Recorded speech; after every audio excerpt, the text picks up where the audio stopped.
What's up, everybody? Just starting out this live stream here with Andy Wood coming up. How's everybody doing? Hello, hello. About to go live with Andy Wood for a little bit of a transcription breakdown. Hey, what's going on? We're going to be taking apart an Andy Wood transcription from this blistering live country performance and just kind of going through a couple little passages rather than the whole thing. And have Andy break down some of the concepts here.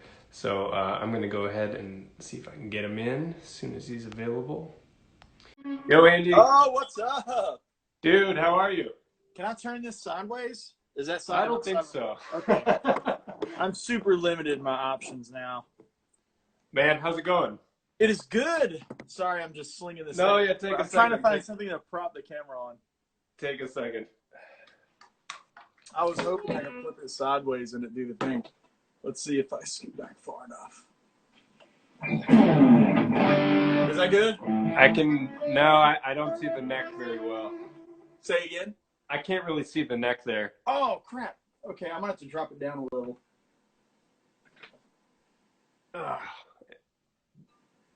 The wonders of modern technology. And well, it's an adjustment.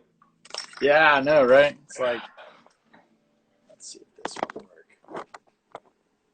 Now, if I, let's see, I think that'll be better. Yeah, that should do it. Yeah, that works. Yeah, there we go. Cool. Aces. So, Andy, thank you for doing this with us. I was just kind of getting started and explaining the deal here. This is, the second time we've done a live stream this month. Everybody's got a lot more time to be at home.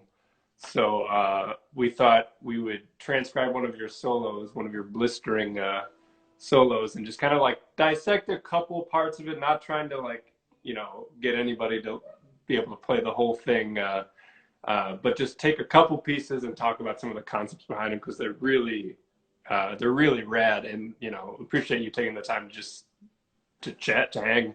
Dude, I'm happy to be here. Let's see if I can do a little Instagram post and tell my folks I'm going live. I'm going to FaceTime us. That sounds good. While you're doing that, I'm going to pull up for the kids at home, which is everybody right now. If you want to follow along with this transcription we did,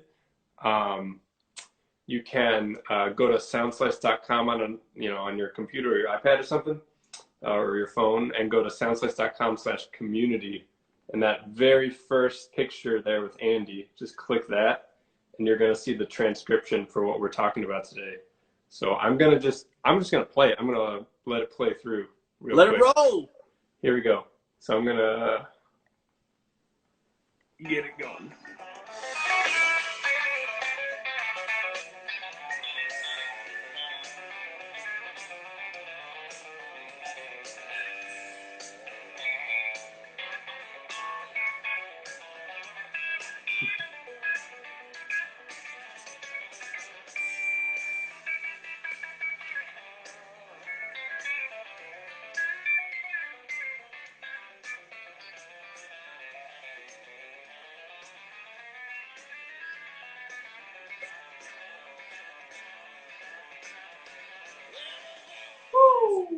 Yeah, man. Redneck goodness. I better put on a slapback delay if I'm going to do this right. Oh, there we go. There we go. So that's a blistering solo. Like I said, anybody wants to check it out with us, it's at soundslice.com/community. What group was that? What's the story behind that performance? Yeah, so that was in California at one of the events. I think it was one of the SUR events. There for a few years, they were in the habit of hosting their own parties, and I brought out a great singer from Nashville named Dave Kennedy. Dave is, he was on one of the American Idol type shows where it was like Travis Tritt, Shania Twain, Celebrity Judge. I can't remember the exact name of the show. But he's signed to Warner he got a pub deal, writing deal, artist deal. I'm not sure all the depths of it, but that's who he's with.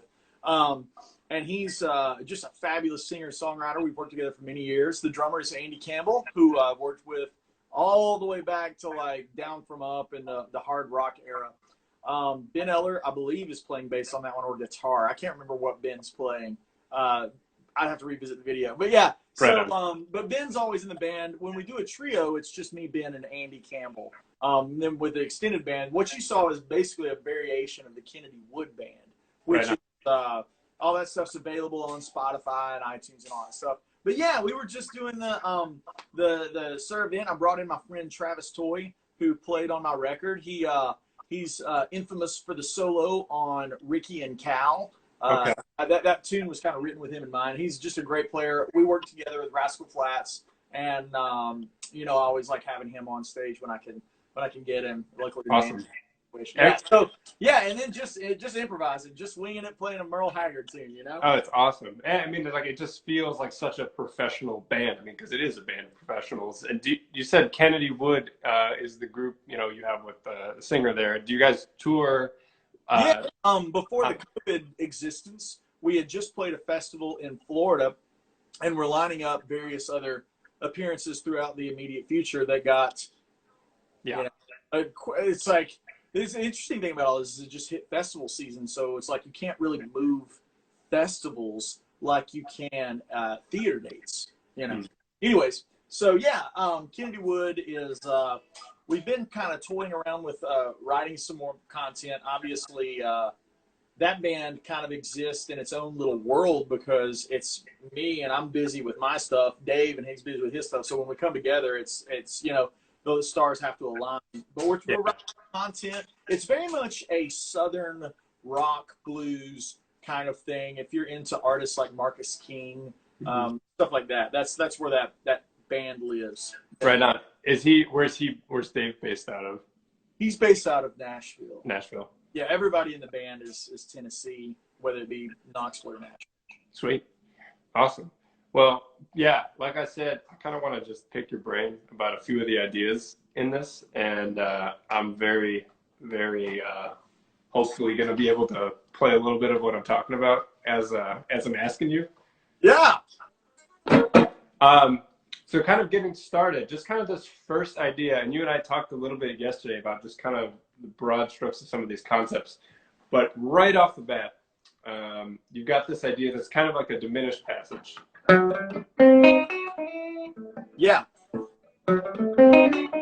Yeah, that's definitely lifted from the world of Brent Mason, lifted from Hank Garland. You know what I mean? It's like that. It's the game of telephone where everybody keeps telling the same thing and it mutates every time it comes around. So basically my thoughts on Diminished are I'm never trying to limit myself by one diminished or the other. If you think of Diminished because it's cyclical, it can be that one, and that involves those three notes, right? And then it can keep inverting. Or it can be the one that's a half step up from it, right? And that's the other diminished. My brain only puts diminished into basically two tonalities because there's so much shared harmony, right? So with that said, the one that I lead that solo off into is I'm basically thinking of that one, that couple of few beats as a 5-chord into a 1-chord, even though it's starting on. Yeah. I'm thinking of it as if I'm implying. So with that said, if you look at this, it's basically just a substitution for that to sit as an alteration on the 5-chord, right? But my brain, when I'm improvising, I'm not doing that much algebra. This is really important to the viewer. That sounds like just so much information that you're trying to process on the fly. Right. For our viewers out there, I'm not doing that. I'm thinking of diminished as two formats. Let's take the key of A. I would either start it on the A. That outlines basically an A7 with a flat 5 in it. So, for example, if we were to play a lick, I'll play one up to speed and then one slow. Here's how I'd come in using a diminished triad, using that to start a solo. Now, slowly, you hear that it's root, minor third, flat 5, 6, root, and there's my resolution. I'm aiming at thirds to resolve. So, the one that we hear on the record is basically the same. Yeah. what I'm saying? Yeah. So my brain is just basing this one, even though the root's in the pinky, I'm still seeing that as one diminished. Yeah. That's theoretically not accurate. Well, I was going to ask you about that because it's kind of like a jazz police thing there. It's still jazz police. Because I would think about diminished, in the 5 sense, like coming up, maybe coming off the B. Yeah. Like that or something. Yeah, so jazz police would say you can't do that. For me, what I'm doing is using all of those alterations. Basically, I'm getting that kind of sound. There's a minor chord that you could look at because of the minor third. It could be looked at as that could be an extension to a 2, right on the front, because that could be the 2. So you can really justify this in multiple ways. I see the jazz cops to do. Yeah, here's the cops. Yeah, there's the cops here. Cops. Let's hit the cops with my redneck justification. Basically, the one thing I'm trying to do that's super simple is this. I'm just trying to get you that little Charlie Parker bop line. Sweet. But instead of just being kind of boring and going and playing a 1 there, you know what I mean? That just sounds great. Yeah.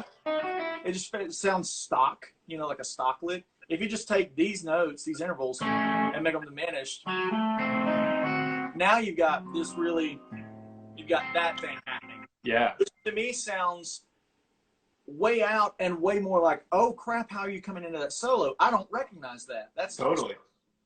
Yeah, so I'm using diminished, whole tone, og, any of those kind of alterations of the 3rd and the 5th. I'm just using those intentionally to hurt the listener and aim it at a resolution that's either the 3rd or the 5th. So I'm going to aim it at this, or that's very Western swing to play a bunch of outside stuff and then end it with like, sorry, Yeah. So it doesn't, like, there's not particular tones you're leading. You're leading for those tones on that A, but it's any of them. It's not like just 3rd, just 5th. Like. Yeah. So one more time, let's use that diminished, which is this one. That's the idea on the record or the recording. And then the same kind of thing can be played, obviously, at your next inversion, right? Which is just moving it up. Woo, yeah. Same kind of sound, but instead of resolving to the 5th of the root, I'm resolving to the 3rd. You can move it up again and try here. Let's see. Right? So. That's a great concept. You see what I'm saying? So basically, I'm looking at resolve to 5th, resolve to 3rd, resolve to 5th, resolve to, see, here would be resolving to a flat 7. Or, how would I do that? Yeah. Yeah. That'd be maybe a way you get in it. And when I'm on that 7, you're building, let's see, this sound. And then when I resolve it to a chicken picking thing, which is like just that half step in. Right? So right. I'm using this as all the same option, right? Right on. Yeah, and then of course you can move it a half step back and really piss off the jazz police, right? And then you here.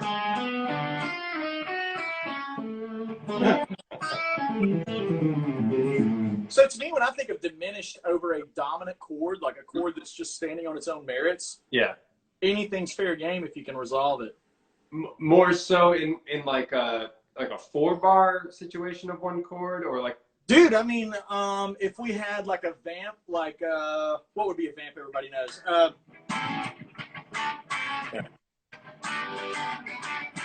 You could do it there, or. And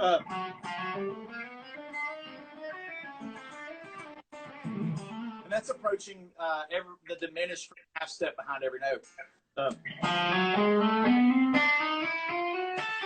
Ooh.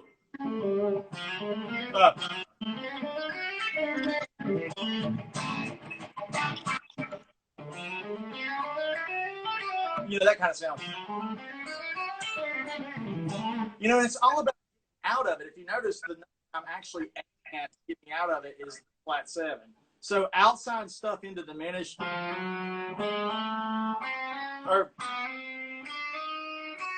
and now I'm back. I'm in now in my head. I'm on the 7th. I'm back into pentatonic area. Yeah. Awesome. Yeah. So Ethan Jones is going Brent lit. Yeah, totally. Brent used it all the time. He would stack that kind of sound. He would stack it with even just dominant sounds. There's like a 9 in there, but that'd be like a Brentism. So basically, what I did to start that solo was a Brent thing. Just a diminished harmony. So there's, I mean, that's like a whole new world that you're kind of saying, like, cats like think about the tonic chord as just being just a valid place to start diminished ideas. Absolutely. I mean, you catch Robin Ford playing those kind of diminished around when I think of diminished as over a 1 chord, the next note would be a half step, right? So Robin Ford does those kind of things more scalarly. We're talking about them arpeggiated, right? But if you scalarly, it would sound like this over a blues. So if you had a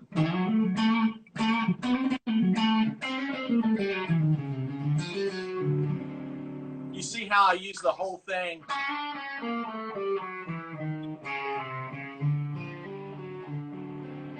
Yeah. Aiming at the 3rd of D. Right on. It did sound very Robin Ford as you played it. Exactly. I mean, like that's like in his wheelhouse. Beautiful. So that's scalar, but since we were kind of like in arpeggio world just before this, do you have a way that you like to think about fingering arpeggios? Because there's so many for diminished. Like there's so many different ways. Like gypsy guys do it totally differently. Just kind of 3-1, 3-1. Yeah. That's definitely reminds me of the gypsy thing. So I'll give you my favorites because I'm a cross picker. I like to play things across different string sets like this. So if you see, I'm playing these 3 strings right here. DGB, is it? Yeah. Okay. And you can visit Troy Grady for information on that stuff. But basically with that in mind, that blueprint, any diminished that lays out in that is really comfortable.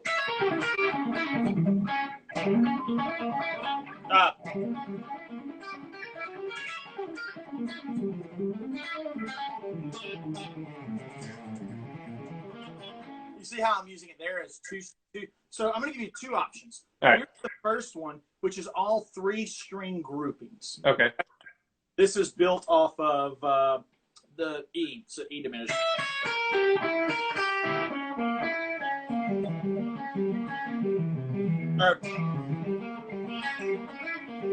Right. Yeah, okay. Cool. Right? Here's the first one. I'm trying to only use the fingers. That way you only see what's Now get rid of that 3rd finger. That's that one, right? So they're all a whole step away on each string, right? And then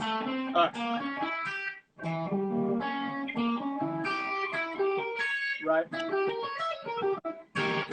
There's Ingve, right? Right.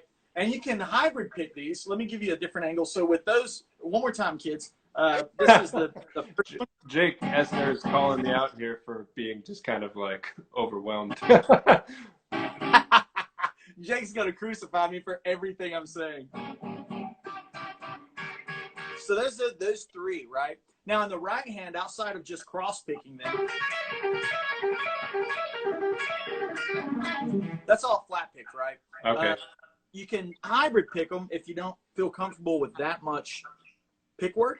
So you can do hammer, middle, and while the middle's, that gives your right hand a chance to reset to play the next note.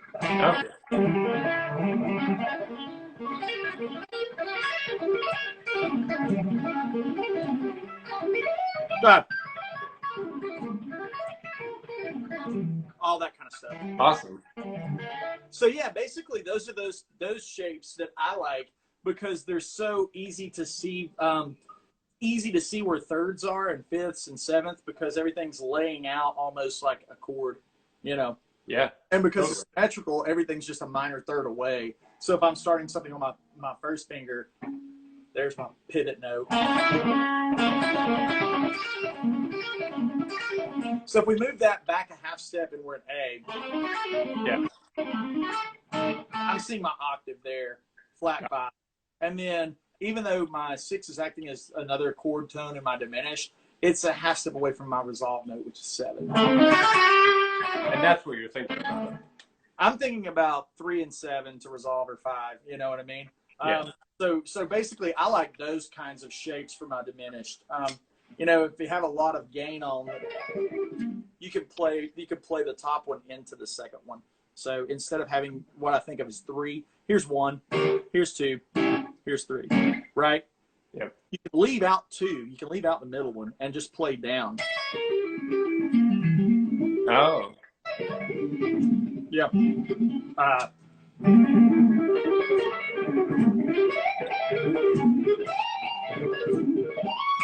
It's kind of country, but it sounds fun, you know. It kind of gets you a little R2D2 thing. It's a variation of the falling down the stairs thing that Sean Lane would do. After I don't have the reach that he has, but he would do them like this. But I can't do it because I don't have that. That's crazy. But the same sound can be achieved with. So I figured out a workaround to get that kind of bubbly, diminished thing. So again, slow.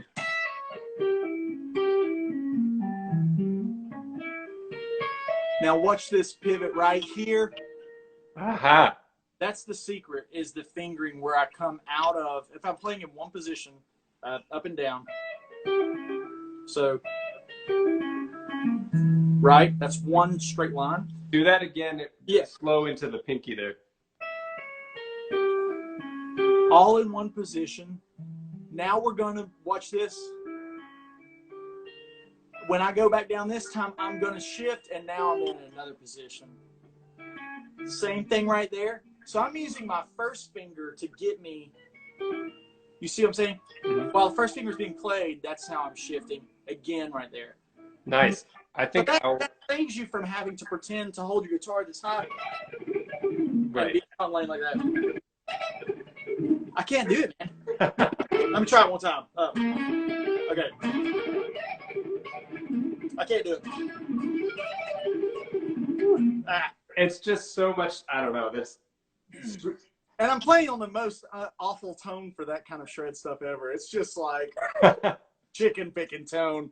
It's funny, the chicken picking tone is so articulate that it's awful for any kind of legato-y kind of sounds, because all of the tones that make that really good, like the warm, dark, compressed thing that you would hear maybe Ben Yunson or Tom Quill use, like you don't have enough articulation for this kind of stuff. Yeah.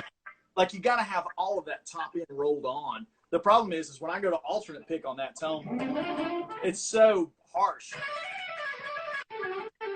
Yeah. It's just like. And you had turned on a little bit of slapback before, which is like, it's part of that rhythm of the slapback is totally part of it. And you lose that with the high gain, I think. And yeah, and a sweet spot to that slapback lies between 115, 130. Like that's always a really sweet spot for me. That really sounds like the old Brent tones. Like there's an Alan Jackson song called "Who's Cheating Who," and the intro is just solo Brent on guitar, and it's So every time I'm trying to get my slapback to sound right, I always put on that record and try to dial in exactly where that is, because I just think that sounds the best. That's just me. Sweet. Right on. That was like the worst, longest answer ever, but whatever. I think it's great. I'm going to try to write out some of that fingering shifting idea there, just as kind of like a blueprint. And that can be done with any chord tone too. So if we're using just like a 7th triad, still an A, obviously. You see it there? Uh-huh. It's Right. very economical. So at one point when I'm descending, I will use my first finger and my pinky. They'll be right next to each other. So those are like sleight of hand things where it's like, how the hell did he finger that? Like, yeah, because well, it doesn't. The reason is it keeps the picking from jumping over a string, playing one note on a string that you don't want, and then coming back, and then you're upside down, and you've inverted the inside-outside picking. so this is a personal question, but I noticed in this transcription, like a bunch of times where I'm thinking, like, Andy's not shying away from using his pinky in general. Like, have you always been that way?